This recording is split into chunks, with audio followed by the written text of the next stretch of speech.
Always coming in. 5:34. At this point, I'd like to open up the agenda, Baldwin Park City Council Special Meeting, March the 18th, 2020.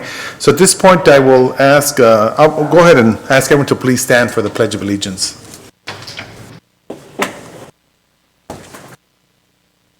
All right, at this point, we'll face the flag. Ready, begin. I pledge allegiance to the flag of the United States of America and to the republic for which it stands, one nation, under God, indivisible, with liberty and justice for all. Thank you very much. So at this point, I will ask the Madam City Clerk to take roll call, Ms. Jean M. Ayala. And also note that Councilmember Monica Garcia and our legal counsel, Mr. Robert Tafoya, they are both joining us via telephone. So at this point, Madam City Clerk, roll call. Thank you. Thank you. Councilmember Ricardo Pacheco. Present. Councilmember Monica Garcia. Here. Councilmember Alejandra Avila. Here. Mayor Pro Tem Paul Hernandez. Present. And Mayor Manuel Lozano. Present. Thank you very much. All right. Thank you very much, City Clerk. At this point, we'll go through the agenda items that we have, which is the first will be the open session, which is the study session, the update on the novel coronavirus, also known as the COVID-19 outbreak, presented by Mr. Daniel Rodriguez, Emergency Services. Then we'll recess to the closed session, which is item 1, conference with labor negotiator. As well as item number 2, which is conference also with existing litigation, and item 4, which is the conference with legal counsel, anticipated litigation. So at this point, we'll go ahead and go with the presentation. So, Mayor, were you going to have public communications? Or no? Yes, we are. So, thank you very much. So, at this point, I'll go ahead and open up the public communication. Anyone wishing to speak, please state your name. You have approximately 3 minutes. See no interest in the public communication? Hold on. They're actually, it's on the other side. So, yeah,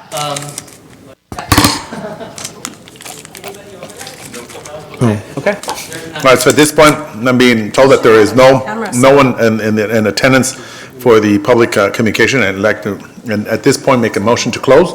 This is second by Vice Mayor Hernandez. Any objections? See none, so move. All right, so at this point, we'll go into the first presentation that we have regarding the virus. So who is conducting that? Before we start that, can I just ask a few questions? Are we streaming this now, audio? Excuse me? yes, Audio only? audio and video. Perfect. It only shoots Understandable. I just want to make sure that we're streaming, Ricardo. considering that we're going to be talking about. Is there a video? Is that what you just said? Yes, there Yes, is. this is viewable on YouTube. We'll shut that off for the closed session. Okay. I just wanted confirmation. Thank you again. Thank you. Appreciate that. All right. Mayor, you may have somebody who wants to do public speaking. Oh, no, it's not. It's Rose. Okay. Are you coming? Council chamber.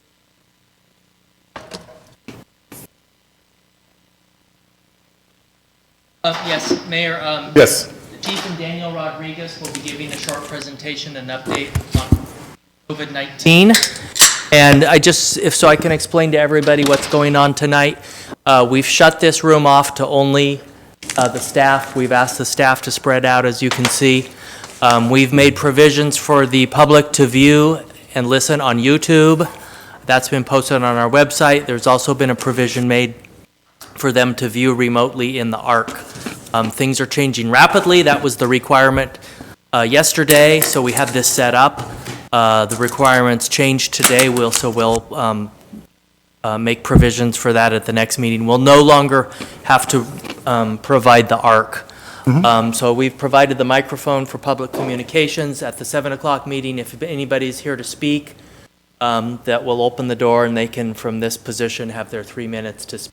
Thank you. And just a reminder to the general public or those that are hearing us live, this is a temporary method that's being practiced due to the coronavirus and at the advice of the governor of the state of California, including, of course, in conjunction with the county and of course, all the various cities that are participating in their various meetings, and an effort to be able to make certain and sure that we safeguard those individuals that are in attendance presently. All right, so at this point, Chief, did you want to go into the, have any reports regarding the emergency? I could add a couple things while we're waiting absolutely. for Daniel. I know staff are working on twice a day email blast out to City Council with a summary bullet points of what we're doing. We're still getting that going. We had hoped to have 2 out today, but we'll probably get 1. You probably saw the one we sent out yesterday. We're working on that. I've also made provisions for staff tomorrow. We're going to go to a skeleton crew tomorrow, so only essential staff will be coming into work. Others will be home on paid leave or telecommuting from home. We're doing that for a couple reasons. One, to sort of test out the system to see what bugs there are, should we have to go to that full time. It also gives employees a 4-day break where we're not, a lot of people are able to stay home and help slow the spread. All right, very good. So at this point, we'll go ahead and have Mr. Daniel Rodriguez. At this point, we'll bring you up to the dais so you can make your presentation to the lectern. Excuse me. So Well, if I could make a couple comments first. Go ahead. How about that? Before Daniel speaks, I just want to kind of talk a little bit about the police department. You know, it is so important for the community to know that nothing has really changed with the police department in terms of how we respond to our community. In fact, I would say this, because of the COVID-19, we've got extra patrol every single day on day shift and night shift. And what we're asking our extra patrol is to keep an eye on our stores and our markets to make sure that everybody behaves. At this point, we really haven't had any incidents other than we did have one last week. But other than that, everybody's been behaved. We've tried very much to protect our officers. For example, every shift we're decontaminating the police cars, focusing on the high-risk areas, the steering wheel and the mics, and we do that before the day shift and before the night shift. We've got more gloves in the cars. We've got the hand sanitizers. We've established protocol at our dispatch. For example, on certain calls, we will ask, is there anyone at your location that may have been exposed to the virus, so that we're not sending our officers in a situation where they're going to be contaminated. Like I said, we've been trolling the markets. This morning, we had an emergency meeting with the superintendent. We've been speaking every day. We had a good meeting this morning, and he basically updated on what he's doing, and he felt it was important, as do I, that we're coordinating, communicating the same message, and that we've got the same population, right? They got the students, and this is population of Baldwin Park, and so we have to give the same message. And the other thing I would say is our restaurants, a lot of our restaurants, they're struggling. They live check by check. Some of our restaurants, they don't have an infusion of cash from air where they can afford to be closed down for too long. And so our restaurants have been there for our community. And so what I want the community to know is step up and support our restaurants. Go to the restaurants and order out as much as you can. Instead of staying home and making dinner, if you can, go to these restaurants and order out food though, so we can keep them in business. I think that's important to step up and support a restaurant and make that appeal to our community. That's pretty much what I have. And Daniel, I believe, just got off a conference call with the governor, an emergency call, as did Captain Finley, so if you can add to that. All right, thank you very much. At this point, Mr. Daniel Rodriguez, thank you. Good evening, Honorable Mayor and member of City Council. So I kind of wanted to give you guys just an overview of how we got here today. Things, as you know, have been unfolding by the hour. So as of today, March 18, 2020, the World Health Organization has confirmed 179,111 cases of COVID-19 worldwide. And how fast this really spread. Cases in the United States are 3,503. In Western Pacific region are 91,779. European region, 64,000. Asia, 508. The Eastern Mediterranean region, 16,000. And regions of Americas, 4,900. And African region, 228. So to give you guys a timeline, January 23rd, 2020, the CDC Hello? Okay. The CDC activated its emergency response system to provide ongoing support due to COVID-19. January 24th, the California Department of Public Health activated its Medical and Health Coordination Center. March 2nd, 2020, the Office of Emergency Services activated its State Operations Center.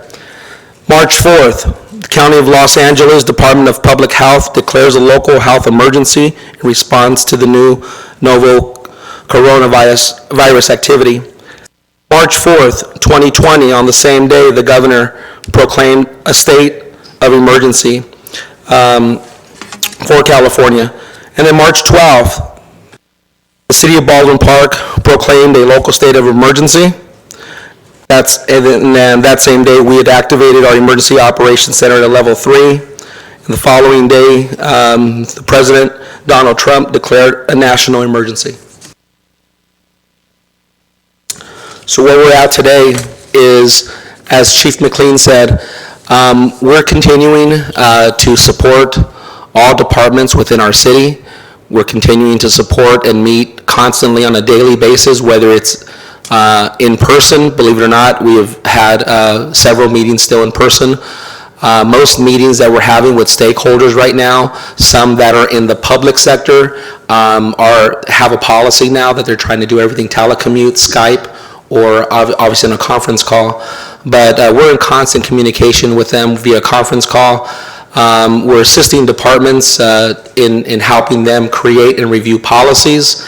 At the same time, we're still getting information from all of our sources within the county, at a local level, at a state level, and most recently today, I just got an email about 25 minutes ago. The City of Los Angeles added us to their daily situational activity report. I sent that request about 2 weeks ago to their Office of Emergency Management Department, and they just sent me confirmation, and I did get their report. So with regards to that, we have created our own SIT report. We're still adjusting it as we move forward, but just to let you know that we're monitoring every situation that comes down the pipeline. We're working closely with the police department's working closely with the city manager, and all departments. We're constantly meeting, sometimes 2 or 3 times minimum per day. That's internal. And then one of the biggest, I'm going to break it down with some of the bigger points that has transpired in our city.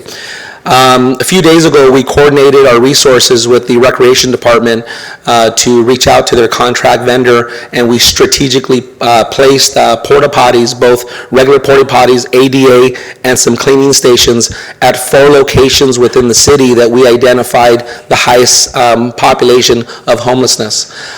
So that was a very big approach that we took, and a very quick approach that we took. So we coordinated those efforts. And again, a lot of residents that have been calling us, we've been trying to direct them to whatever resources we possibly can direct them to. Myself personally, we had some residents that came into the city a few days ago saying they had heard the city had asked them to shut their business down. And so as I was speaking to this lady, and she goes, "Oh yeah, your mayor, Mayor Garcetti, said all of our businesses are shut down." So I had to explain to her a little bit the process with regards to, that's the city of LA, that's what you've been hearing. In the city of Baldwin Park, we don't have that notice here. And so with that said and done, I can open it up to questions that you may have, and answer them to the best of my ability. Yeah, a question I have is, where are the locations where, the porta potties and showers, or just porta potties? It was just 2 porta potties, 1 regular, 1 ADA, and then 1 cleaning station. What locations? You said there's 4 throughout the community? The 4 locations are, hey, Captain Philly, let me bring Captain Philly up here, because he knows those specific locations, because he's on that task force. By the time, it'll take me a while to look it up. Okay, that's fine. I also want to follow that up with the fact that this Friday and next Friday, we will have a team of officers reaching out to the homeless. Okay, good. To make sure that we personally give them a word about the COVID-19 and then the steps on how to, proper hygiene. And we'll be doing that on Friday for the next 2 weeks. All right, Captain. Yes, sir. Good evening. So we've The 4 locations, the first one is at Morgan Park. It's right behind the bathrooms, which at night they do shut the bathrooms down so those that are experiencing homelessness in that area will still have a way to clean or use the restrooms. The second location is at Big Dalton and Garvey on the small little city lot that they use there. We've allowed the gate to stay locked open about 3 feet so they can access the 2 porta potties there. Right. The majority of our homeless population is down right behind the Cloverleaf area, which is down in the actual San Gabriel riverbed. So we have 2 there as well. And then the last set is just in the riverbed, just north of that, probably about a mile and a half, just south of Ramona. And that seems to be like the largest population area of the homeless there. So we've put them there just so it's easy access for them, and it's kind of on the 4 points of the south end of the city. I have a question. Yes, it's Councilmember So Alejandra. just to clarify, in each of those areas, you put porta potties and somewhere for them to Cleaning wash? station. It's a hand wash cleaning station that has the alcohol, also has a foot pump with water and some towels and things like that. Okay, as well. and who's coming around to clean these and how often are they doing that? We're going to find out exactly how often they're getting used. We're going to be out, like the chief says, this Friday. We're going to be kind of taking a look at them, inspecting them to see how much use they're actually getting. And then also, we can kind of determine how often those are going to need to get dumped. But the vendor is actually going to be responsible for actually coming out and cleaning. Okay, right. They also have flyers on each one that talk about the COVID-19 and how to, proper hygiene on every one of those. Very good. So once you get that update on how often you're going to get that cleaned, if you can just shoot us an email or a text, just so I can know, please. Absolutely. All right, thank you. Councilmember Pacheco? Yes, just had a quick question. What are the long-term plans to have an alternative approach to protecting ourselves and kind of returning back to normal? Is there anything, discussions? I know that the community can't, a lot of our residents are unemployed, and I think a lot of other cities are. And I think at some point they're going to want to get back to work and continue. Is there any plan to sort of be able to, a long-term plan to protect themselves and have a normal and a sort of a safe precautions to be out again? So that's actually a great question. With regards to that, and if Shannon wants to chime in, right now, we've been receiving a lot of information that's coming from the county, and that information either is updated or changes literally by the hour, as I mentioned earlier. We're in the process of discussing some contingency plans with regards to that, because we realize that some folks, won't be able to survive, and 2 or 3 weeks, et cetera. And if this extends, to a 3-month period or a 6-month period or a 9-month period, these are then approaches that we're going to have to take.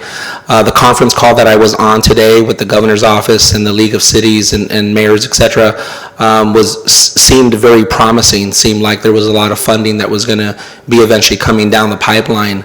So these are things that part of the contingency plans that we're going to be in discussion with this week and this coming week is we're going to have to put in place and see what resources and what really the county's going to tell us and what some of the other elected officials are doing behind the scenes at a state level and even at a county level to try to facilitate some plan that's going to work good, or at least try to work to provide some type of relief or assistance to our residents.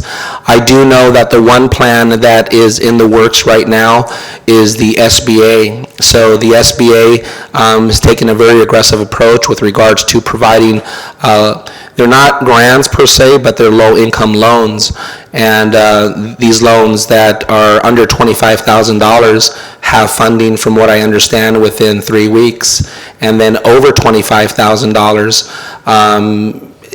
it may be a few more weeks, but the way that works is If you have assets or you have something that they could attach it to, fine, but apparently that's not going to be one of the criterias.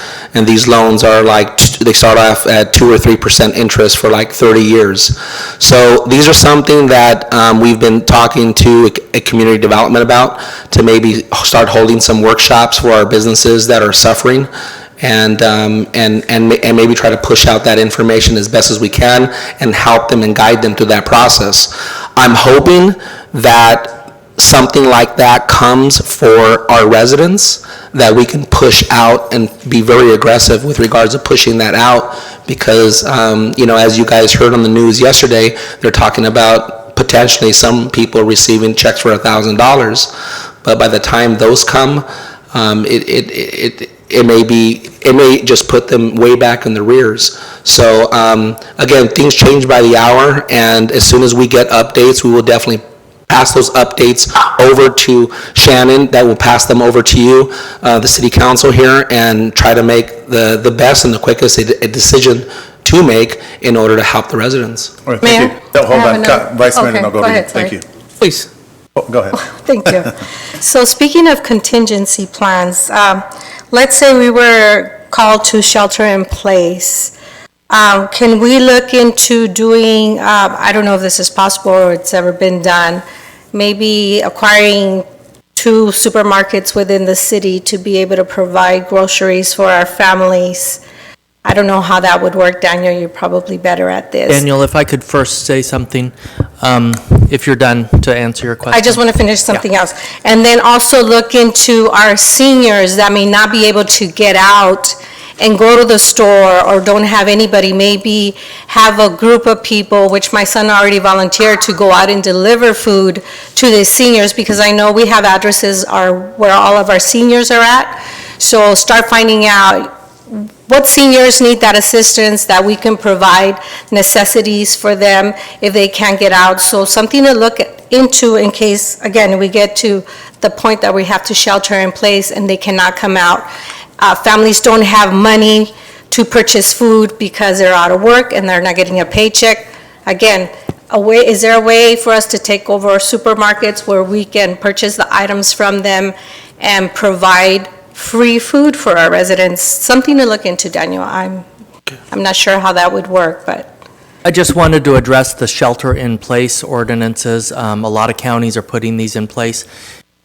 The LA County Health Department order is very similar to that. They just didn't call it that. If you read the Orange County and the ones up north, it's the same thing. They're closing the bars, they're closing the restaurants, they're closing the gyms. There's a lot of exceptions for people to go out for essential services, and all those things are defined to go get food, to go to work in the production of food. So there's a lot of exceptions to those.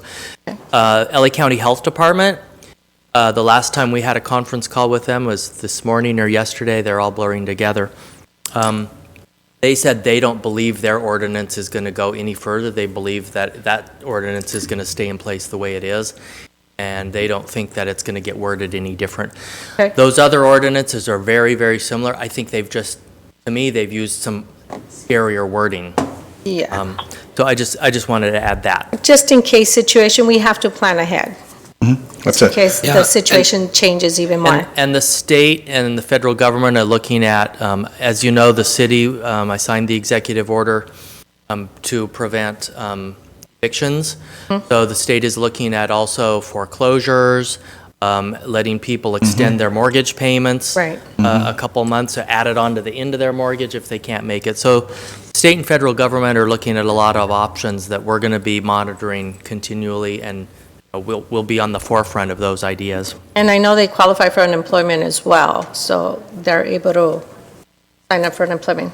Go ahead, Mr. Hernandez. Thank you, Vice Mayor Hernandez. No, Thank you, good questions, Alejandra. good questions. Just points. a quick clarification, Danny. You said in regards to the SBA loans. Yes.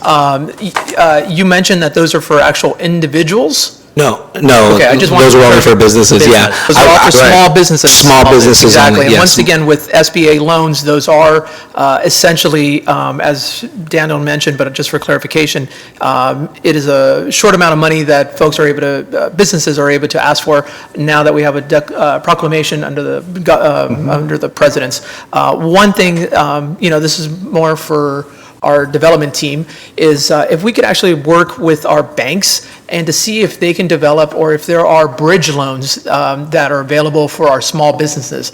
The bridge loans are something that would certainly help our small businesses right now, and it's something that could be done immediately. It's not that something that we have to wait for through the SBA program for that. And in regards to our seniors, or anybody in Baldwin Park or anyone here, there is a program called the CalFresh program. That is where individuals are able to, they could go on the county's website or on the state's website and they can enroll for that. Because of the state declaration, there's a lot, it'll be easier to sign up for as compared to the past. So that's something that certainly people can look for. When we also talk about our food bank here in Baldwin Park, can we please, look out to work with them and have a understanding of how many meals they're able to deal with, and of course, volunteers that they might be needing in the future here, as Councilmember Alejandra stated, because that is something that I suspect in the future, it's going to be dependent upon a little bit more so than what it has been. So if we need to allocate additional fundings for them or expand that program with some of the other churches or someone of that nature, that would certainly work for us. And then for the American Red Cross, I know that right now, for those that are listening and for those that certainly want to help, they are looking for volunteers. They are looking for individuals to help do some of the feeding at LAUSD schools, because as you can imagine, that's a lot of folks a lot of young individuals or young students need programs. I did speak with the school board President Lucero this afternoon. That right now they have the capacity to feed the students that they're doing right now. It's only about 35 or 3,700 meals or so on a given day, compared to the 11,000 folks that they have in the school district. But that is something that we could just kind of keep aware of, that there's still a lot of folks in our community, because you got to remember we have close to about 8,000 or close to 9,000 seniors over the age of 65. So one thing that we could all do just as an individual action is make sure that you understand, your neighbors and get their telephone numbers, as I've done on my block. If there's something that they need, go out and buy it when you're buying something for yourself, and make a home delivery for them, because like Councilmember Alejandra mentioned, it might be a little bit difficult, or they might be hesitant to leave their homes given all the media that's happening. And I'll stop with that for now. Thank you. Just want to follow up also, and thank you very much for the information. What is Shannon, I'm not certain if someone knows the actual letter that got sent out to the businesses from the health department about them reducing, I think it's down to 50, or is it just delivery process? I haven't seen the actual letter itself. Got a call by 3 of the businesses here and wanted to know how that, of course, that's going to affect them, because a lot of these businesses simply, they have employees, they're working there, and they're not major corporations that can continue on without having us, without having business open. So have you seen the actual letter? Because I have not. We actually printed a flyer and Okay. information from the county website when they gave the order to close bars, restaurants, gymnasiums. Many of them had heard about it already, but we did take around, staff just went around just to educate them, to hand out the flyer. Mm-hmm. We weren't ordering them to close or anything, we were just letting them know, and it seems like most of them have complied with that. Now, so is that a mandatory, or is that from the county, or is it? Yes, It is. for the bars, restaurants, gyms, theaters, bowling alleys, there's a number of those specific items. They are ordered to close, and that's ordered by the health department. That's enforced by the health department. If All right. it comes to their attention that they're open, they'll probably go. I think we definitely, as Vice Mayor Paulo Hernandez has stated, about looking at these bridge loans and some of the ones that you've talked about. The White House, obviously. Mr. Mayor, this is Robert. Yes. I thought that the restaurants were allowed to still do delivery, just they couldn't have people come in and sit down. That is correct. That is correct, yeah. Okay. That is correct, because that came up. And I think, for me, when you look at this whole perspective, the White House obviously has it wrong. I mean, just the mere fact that the wealthiest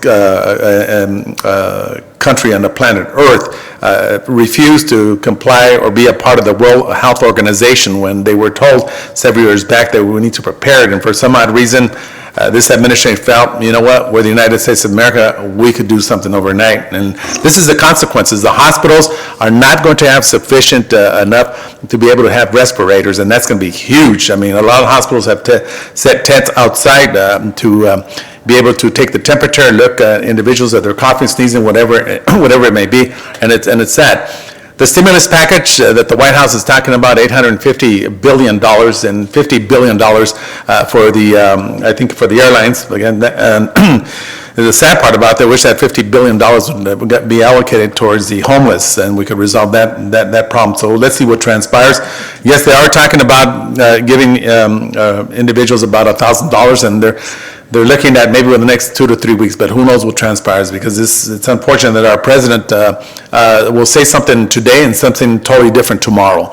That's a sad part. But we definitely want to also recognize and thank all the staff members that are here today at the City Hall in general, including all the council members, because I think we have all participated on social media, reaching out, getting the message out to the residents. In this past opportunity, both Gina Ayala made tours through all the markets in the city, speaking to the residents and reminding them that, you know, there's no need for you to go out there and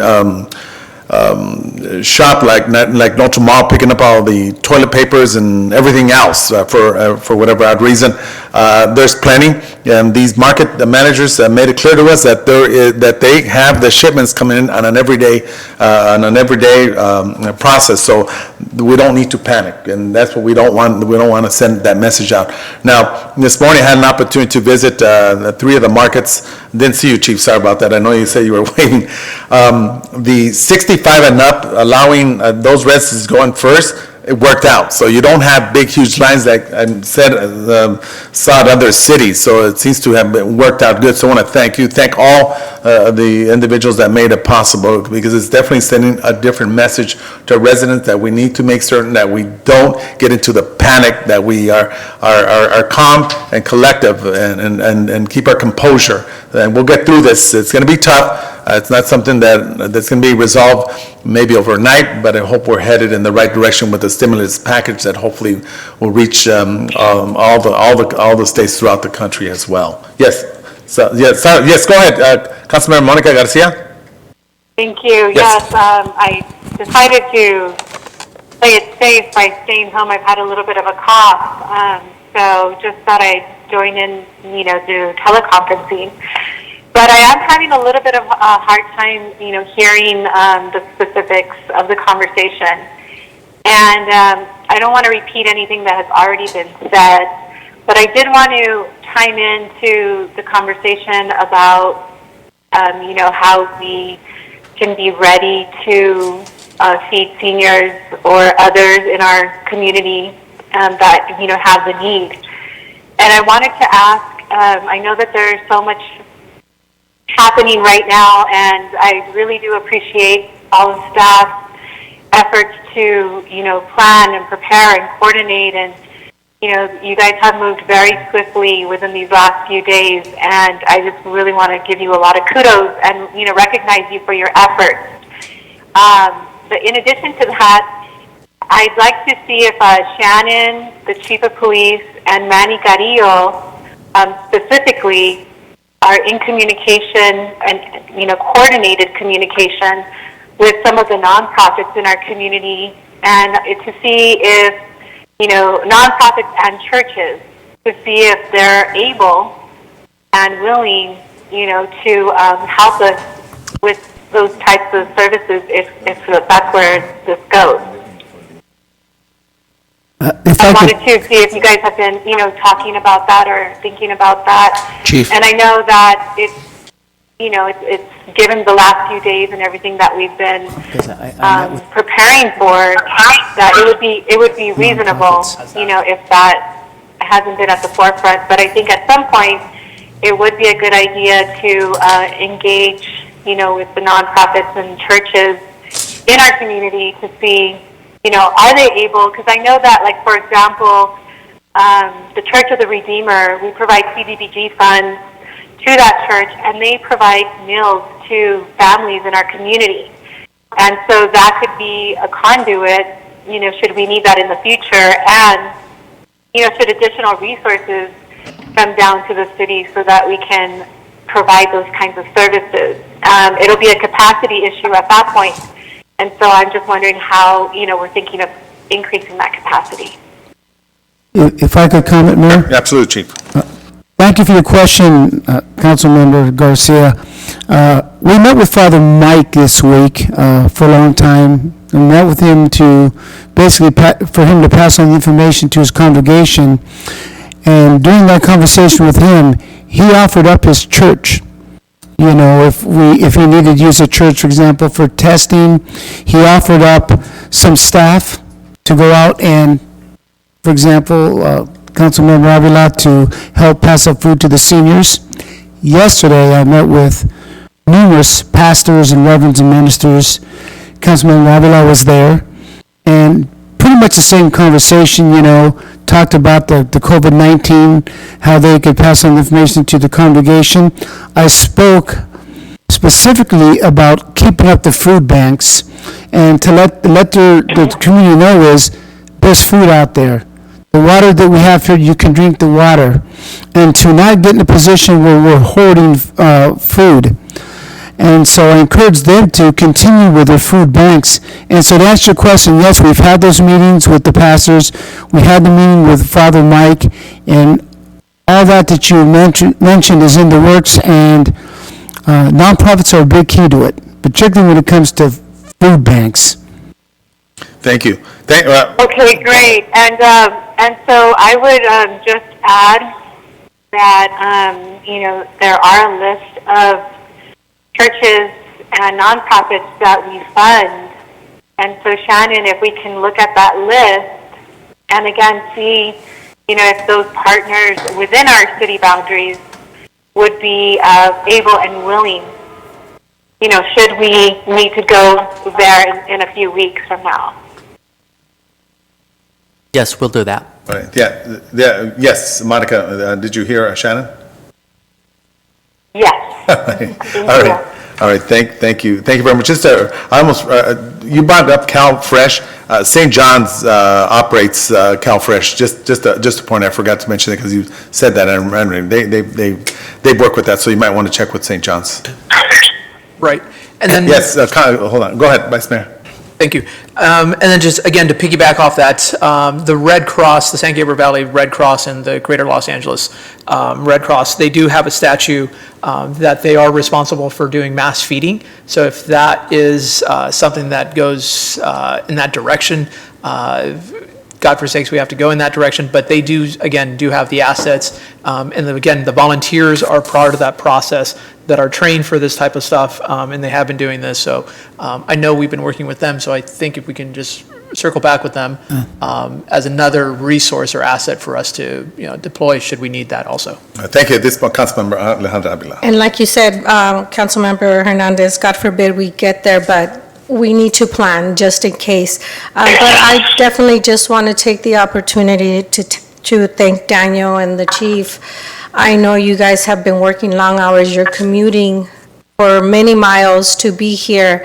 The police department has been doing an excellent job. The homeless outreach team has also been doing an excellent job. Everybody here that I know you'd rather be home and feel more protected, I appreciate the fact that you're here and know that we do care what happens to you and your family. So reach out to us if you need anything. So again, thank you for everything that you're doing.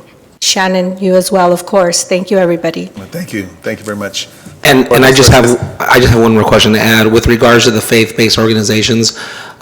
Each and every one that we met with, we provided them the COVID-19 literature, both in English and Spanish, a couple hundred copies to each one. Right. And they did take that. And then Councilmember Hernandez, with regards to American Red Cross, it's exactly what we talked to them about at 3 o'clock this afternoon, so thank you. We had a conference call with them because of their policy now and everyone's policy, so we did that. But there was one thing that I forgot to mention that was very important with the school district meeting when we had yesterday. They are continuing to feed students at the school district. and they're putting out a program or looking at a contingency plan where obviously they want to limit the exposure of those students they're feeding as well. So they're considering, instead of a daily thing, they're considering that they would come in on one day and then they would give them meals for those 5 days. And I thought that was amazing. Interesting, yes. Yeah, I thought that was an amazing plan. So some of the collaboration that they've offered the city on partnerships with different links that link to their website or their website that links to our website and our information. We're trying to work together. We're working together to send out the same message, and that's the same thing that we're doing internally, staff-wise. We may all be pulling out our hair. I have no hair, but maybe we might be all pulling out our hair. But it's really important that everybody, that we're all pushing out the same information, and that there's those checks and balances. Because the last thing we want to do is push out inaccurate information. So I want to thank Shannon, because we sent it off to him for that final review, and it may take a while, but it's good to have those checks and balances in place. All right, thank you very much. One last thing, if I may, sir. Vice Mayor? Thank you. And again, this is for our audience and why we're out there. Two things, actually, sorry. Is for those folks that we're meeting with, and we have met, such as the clergy and all those other folks that we're doing, can we make sure that they are on our distribution email, whether it's Facebook, and again, email distribution, so when we're putting out, press releases, they're automatically getting it and so forth. Just one way of creating that database for us. I don't know if that's already happening, but if we can, that'd be great. The other thing too is, for the water districts here in Baldwin Park, we have multiple ones here, and I can certainly speak from experience. For the Valley County Water District, vast majority of their customers go and pay in person.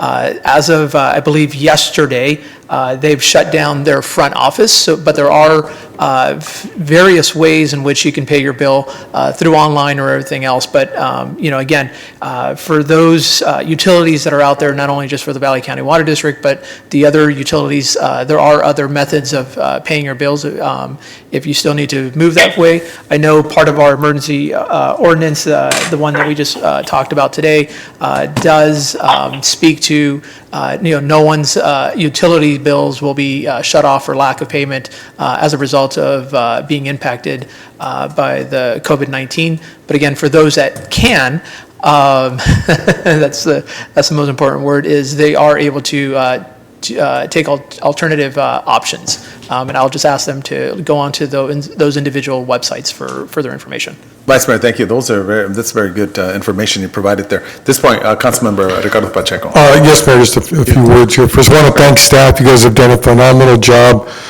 just with all the emails and all the interaction going on and talking to all of you. Just really get around the community, working internally, police department with the different departments. You guys are really working together, making sure that we have all the right information and you're doing all the right things that we need to go, and more so that you're working with outside agencies, the county and different agencies to make sure that we're getting all the right information. And Dan, and your presentation with the chief is just excellent, spot on. You guys are getting all the right information out to community. And just so the public knows, you all do this, every day you're emailing the city council, making sure that we're kept abreast of all the things that are going on. And I just want to see if staff, if our city manager, if you could work to just put more information about how the unemployment insurance works. I know that there are websites out there, but if we could just put a little more information on our website as to how that works. You got to have a link to the unemployment insurance to kind of just explain it a little more explicitly on our website. And also with eviction notices, I get residents calling me, they know we have an ordinance, but they're not clear on how that actually works. So if we could somehow explain to them how to use those eviction notices, and now with the state coming in with some more laws on that, how does all that work together? When they get that eviction notice, how do they approach their landlords? Because I know a lot of our residents are still being pushed around by the landlords and saying they're going to get tossed out if they don't pay up, and a lot of them, because of what's going on right now, have lost their jobs and gotten laid off. So I think we're going to need to provide them some better resources so that they can help in those situations. With that, thank you, Mayor. Thank you, Councilman Ricardo Pacheco. So at this point, I want to thank you very much, Mr. Yan Rodriguez, also Chief McLean as well. So thank you very much. So at this point, we're going to go into the closed session. So I will ask everyone to please vacate the chamber as we go into closed session. Thank you very much. Appreciate that.